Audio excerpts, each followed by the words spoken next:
প্রিয় বন্ধুরা, সবাইকে জানাচ্ছি আন্তরিক শুভেচ্ছা ও অভিনন্দন। আমি অনিন্দ্য জয়। আজ আপনাদের সামনে এসেছি বাঁশি শিক্ষার ৭ম ক্লাস নিয়ে। আমরা বিগত ৬টি ক্লাসে সারগাম শিখেছি এবং তালের সাথে কীভাবে সারগাম বাজাতে হয়, তবলার তালের সাথে, সেটাও শিখেছি। আজ আমরা শিখব স্পর্শ স্বর কীভাবে বাজাতে হয় বাঁশিতে। সেটা স্পর্শ স্বর কী সেটা বলার আগে আপনাদের সবার কাছে অনুরোধ রইল, যারা আমার চ্যানেলটি এখনও সাবস্ক্রাইব করেননি তারা অবশ্যই চ্যানেলটি সাবস্ক্রাইব করবেন, যাতে পরবর্তী টিউটোরিয়ালগুলো উপভোগ করতে পারেন। আর যারা সাবস্ক্রাইব করেছেন তাদেরকে অশেষ ধন্যবাদ। তাদেরকে আমার পক্ষ থেকে আরও একবার শুভেচ্ছা রইল। আর কিছু কথা না বললেই নয়, অনেকে আমাকে অনুরোধ করেন যে বিভিন্ন গানের উপর নোটেশন দেওয়ার জন্য। তা আসলে গান বাজাতে গেলে আমাদের সারগামের উপর একটা ভালো দক্ষতা অর্জন করতে হয়। অর্থাৎ সারগামের অনেক প্যাটার্ন আছে, আমরা সেই প্যাটার্নগুলো পরবর্তী টিউটোরিয়ালে আমরা ক্রমান্বয়ে শিখব। তো সেই প্যাটার্নগুলো শেখার পর আমরা যদি কোনো গান বাজাই তাহলে সেই গানটা শ্রুতিমধুর হয়।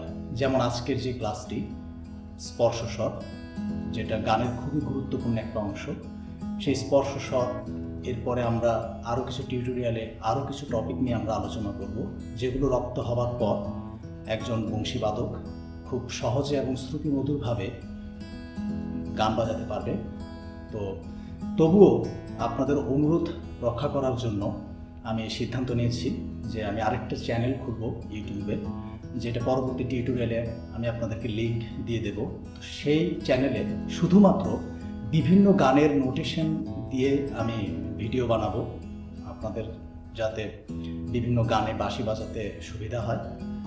তো আশা করছি আপনাদের যে চাহিদা গানের প্রতি বাঁশির যে টিউটোরিয়ালের, সেটাও পূর্ণ হবে।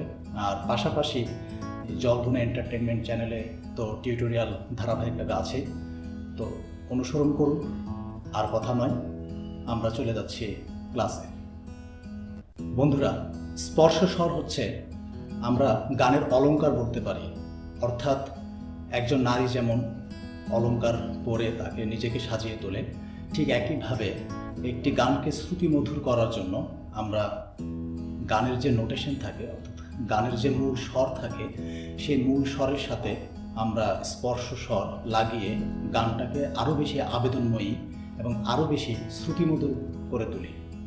তো স্পর্শ স্বরে আমাদের যে 7টা নোট আছে, অর্থাৎ সা রে গা মা পা ধা নি, এই 7টা নোটের মধ্যে শুধুমাত্র পা, মা, মা, পা আর সা, এই 3টা নোট বাদ দিয়ে, অর্থাৎ এই 3টে স্বর বাদ দিয়ে বাকি যে 4টা স্বর আছে, অর্থাৎ রে, গা, ধা আর নি, এই 4টা স্বরের স্পর্শ স্বর হয়।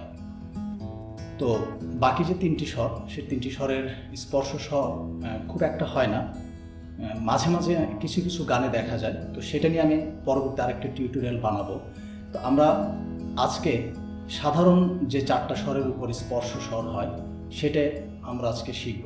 অর্থাৎ রে স্বরের উপর কিভাবে আমরা স্পর্শ স্বর প্রয়োগ করব, গায়ের উপর কিভাবে আমরা স্পর্শ স্বর প্রয়োগ করব, ধা স্বরের উপর কিভাবে স্পর্শ স্বর প্রয়োগ করব, আর নি স্বরের উপর কিভাবে স্পর্শ স্বর প্রয়োগ করব, সেটাই আজকে আমরা শিখব।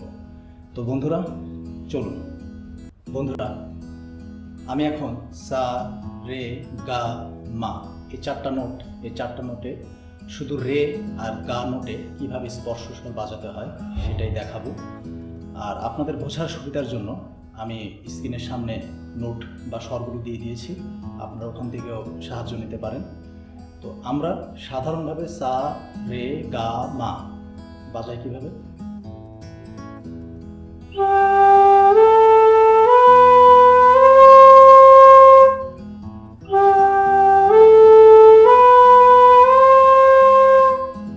এবার আমরা শুধু রে আর গা, এই 2টা স্বরে কিভাবে স্পর্শ স্বর বাজাতে হয় সেটা আমরা এখন দেখব।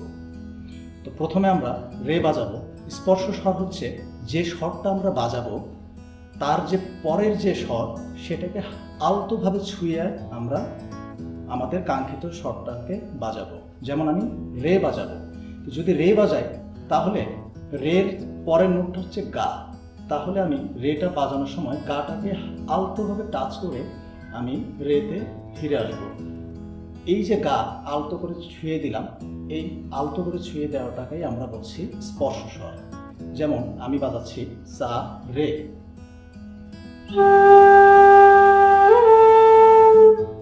আমি ইতিমধ্যে গাটাকে আলতো করে স্পর্শ করে আমি রে বাজালাম, অর্থাৎ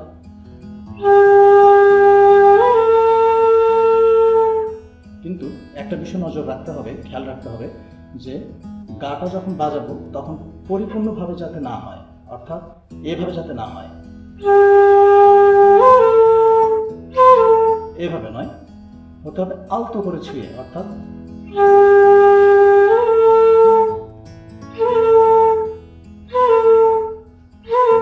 ঠিক এইভাবে, কিন্তু এইভাবে যাতে না হয়।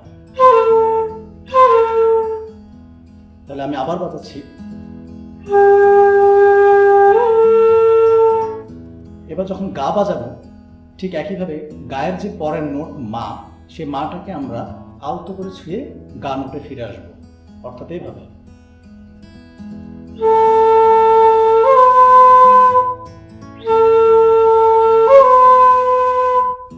কিন্তু কখনো যাতে এভাবে না হয়।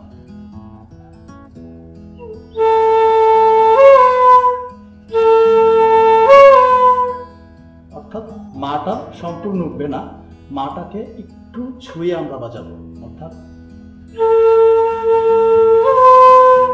তাহলে আমি সারে গামা যদি বাজাই ঠিক এইভাবে,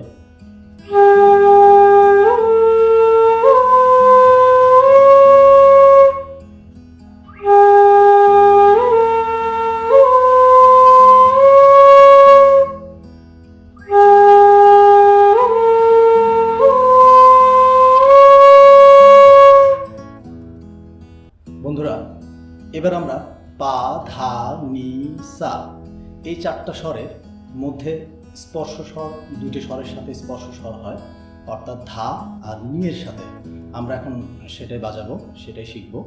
তো মার পরে পার কোনো স্পর্শ স্বর হয় না, ধা। তো আমরা যখন ধা বাজাবো তখন ধায়ের যে পরের নোট একইভাবে আগে যা বলেছিলাম যে স্পর্শ স্বর সবসময় পরের নোটটা একটু ছুঁয়ে আগের নোটে ফিরে আসতে হয়। তো আমরা যখন ধা বাজাবো ধার যে পরের নোট নি, এই নিটাকে আমরা আলতো করে ছুঁয়ে আমরা ধা নোটে ফিরে আসবো। এটা হচ্ছে ধায়ের স্পর্শ স্বর। ঠিক এইভাবে আমি প্রথমে পা বাজাচ্ছি, পায়ের পর যখন ধা বাজাবো তখন আমরা আলতো করে নিটাকে ছুঁয়ে ধা বাজাবো।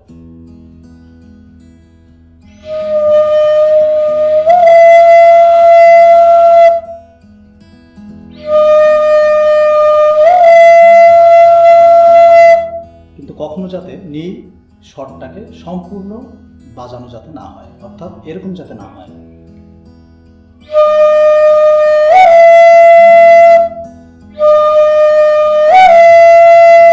এটা ভুল, এভাবে কখনোই বাজাবেন না। বাজাতে হবে নিটাকে আলতো করে ছুঁয়ে আমরা ধাতে আসবো, অর্থাৎ এইভাবে।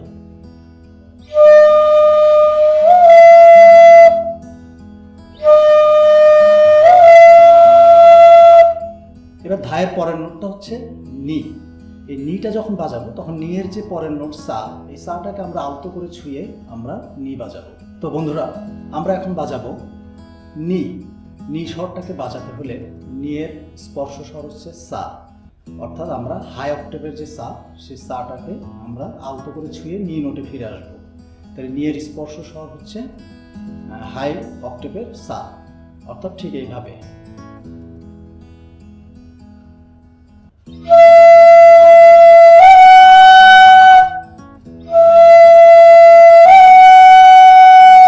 কিন্তু কখনো যাতে এমনটা না হয়।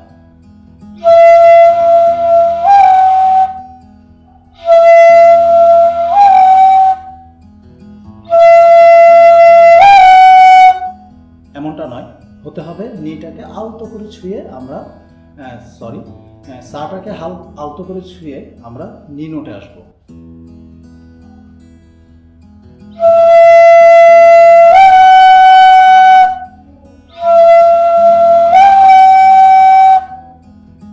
এভাবে সব যখন স্পর্শ স্বর আপনার হাতে চলে আসবে তখন আমরা সারে গামা পাধা নিসা এই অক্টেভটা, পুরো অক্টেভটা আমরা স্পর্শ স্বর দিয়ে বাজাবো, ঠিক এইভাবে। অর্থাৎ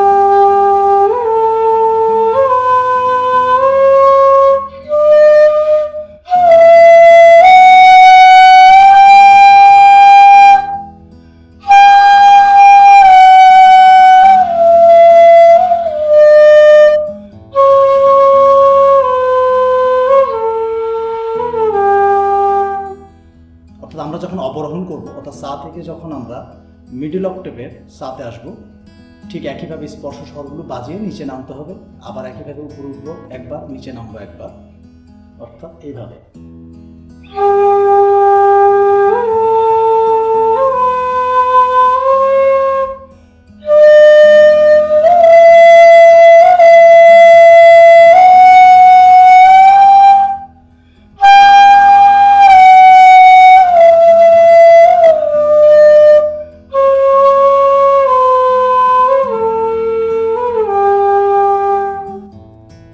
এরপর এটা যখন অনুশীলন হয়ে যাবে, তখন আপনারা এটাকে তবলার তালের সাথে, অর্থাৎ ত্রিয়ে তালের সাথে অথবা কাহার বা তালের সাথে আপনারা এটাকে অনুশীলন করবেন। আমি আরেকবার ফাইনালি বাজিয়ে শোনাচ্ছি।